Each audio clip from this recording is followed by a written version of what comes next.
जिला चिकित्सालय गौरीगंज में मिल रही शिकायतों के निस्तारण व बेहतर स्वास्थ्य सुविधाओं को दिए जाने के उद्देश्य से सीएमएस ने ओपीडी परिसर में डाला डेरा। गौरीगंज जिला चिकित्सालय के चिकित्सकों द्वारा बाहर से दवाएं लिखने व पैथोलॉजी जांच के लिए बाहर भेजने पर सीएमएस डॉक्टर बद्री प्रसाद अग्रवाल ने संज्ञान में लेते हुए ओपीडी परिसर में ही अपनी कुर्सी और मेज लगवा ली और डेरा डाल दिया, जो कि नियमित रूप से ओपीडी के समय वो जिला चिकित्सालय गौरीगंज में बैठेंगे और मरीजों से जानकारी लेंगे। इस पूरे मामले पर रियलिटी चेक किया शिखर सत्ता ने सीएमएस डॉक्टर बद्री प्रसाद अग्रवाल से की बातचीत। अस्पताल है जहां पर भीड़ लगी हुई है। आपको दिखा दें कि डॉक्टरों द्वारा लगातार बाहर से दवाएं लिखने का आरोप लग रहा था। मजबूरन सीएमएस जिला चिकित्सालय अमेठी बद्री प्रसाद अग्रवाल जी को बैठना पड़ा और मरीजों से पूछताछ भी कर रहे हैं कि डॉक्टरों द्वारा क्यों दवाइयां बाहर से लिखी जा रही हैं, इसकी सत्यता क्या है, परखने के लिए अपनी मेज़ लगाकर जिला चिकित्सालय परिसर में ही बैठे हुए हैं। आइए हम इनसे जानते हैं बाहर से दवाएं लिखने के पीछे क्या तथ्य हैं।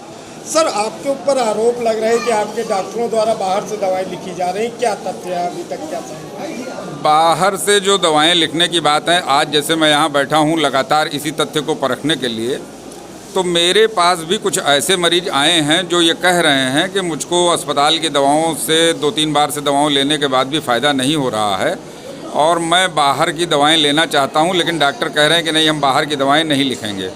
तो हमको ऐसा प्रतीत होता है कि केवल ऐसे ही मरीजों को या जिनमें कुछ ऐसी बीमारी है जिसकी दवाई अस्पताल में संभवतः ना आती हो, उन्हीं के लिए दवाइयाँ बाज़ार से लिखी जाती हैं हमारे डॉक्टरों द्वारा। फिर भी मैं इसी चीज़ को परखने के लिए, इसी चीज़ को जानने के लिए कि वास्तविकता क्या है, और ये बात दवाओं के ही संबंध में नहीं है, ये बात खून और पेशाब की जांच के भी संबंध में है। मैं आज देख रहा हूँ कि अभी तक तो सब लोग हमारे यहाँ की ही जांचें लिख रहे हैं और इस चीज़ को मैं लगातार जारी रखूँगा। लेकिन इसमें कभी कभी ये दिक्कत आती है कि कोई मरीज ऐसा भी होता है जिसका रोग असाध्य है या कुछ ऐसा है जिसको बाहर की दवाओं की आवश्यकता है, तो मुझे ऐसा लगता है कि उन्हीं को केवल डॉक्टर बाहर की दवाएं लिखते हैं, बाकी चीज़ों के लिए तो नहीं लिखते हैं। फिर भी ये हमारा जो कार्यक्रम है अब यहाँ पे रोज़ बैठने का, ये जारी रहेगा, जिससे कि किसी भी दशा में बाहर की दवाएं यहाँ पे न लिखी जाएं। सर, आपके ऊपर ये भी डॉक्टरों के ऊपर आरोप है कि अल्ट्रासाउंड भी एक विशेष अल्ट्रासाउंड सेंटर के लिए लिखे जा रहे हैं और विशेष पैथोलॉजी पर जाँच के लिए लिखे जा रहे हैं, इस पर क्या कहेंगे? अब हमारे यहाँ तो देखिए अल्ट्रासाउंड भी है और पैथोलॉजी भी है, और हम तो वो जांचें भी पैथोलॉजी में करा रहे हैं जो कई जिला अस्पताल में नहीं होती हैं। लेकिन अगर इसके बाद भी मरीज अगर किसी के भ्रम में पड़ के या कहीं पे किसी वजह से किसी कारणवश अगर बाहर जा रहा है, तो ये मुझे देखना पड़ेगा कि उसको कौन लोग भड़का रहे हैं या कौन लोग जो है उसमें भ्रम पैदा करके उसको बाहर भेज रहे हैं। और बाकी अभी आज की जहाँ तक बात है, मेरे सामने ऐसी कोई बात नहीं आई है किसी एक विशेष अल्ट्रासाउंड या विशेष पैथोलॉजी पे भेजा जा रहा हो, ऐसी तो मेरे सामने कोई ऐसी बात नहीं आई है अभी। एक और आरोप है आपके अस्पताल पर कि जो लैब है उसमें ट्रेनी बच्चों द्वारा जांच कराया जा रहा है। नहीं, ट्रेनी बच्चों द्वारा जांच नहीं कराया जा रहा है।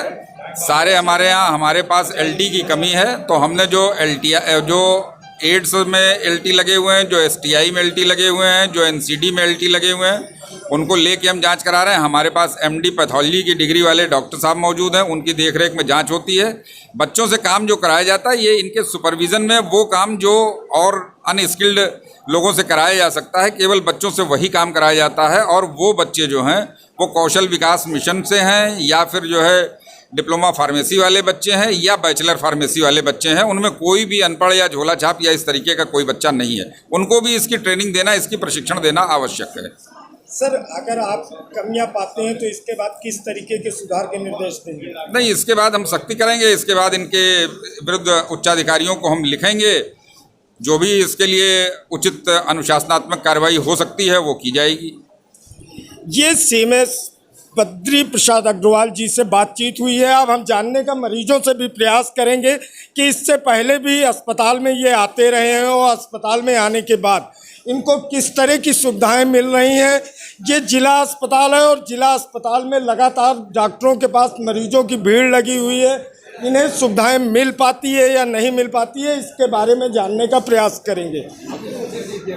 क्या नाम है दादा आपका? रामदेव। इससे पहले अस्पताल आए थे? हाँ जी। कहाँ की दवाएं लिखी जा रही थी आपको? तो आज यहाँ से लिखी जा रही थी या बाहर से? हमको तो यहीं से लिखी जा रही थी। बोलिए, डरिए मत, जोर से बोलिए। क्या नाम है आपका? देवराज तिवारी। इससे पहले अस्पताल से दवाएं लिखी जा रही थी सर कि बाहर से? पहली बार आया हूँ। पहली बार आए जी। माता जी, आप पहली बार आई हैं कि पहले आई? पहली दफा आए हैं। पहली दफा आई। योगेंद्र श्रीवास्तव, शिखर सत्ता न्यूज, अमेठी।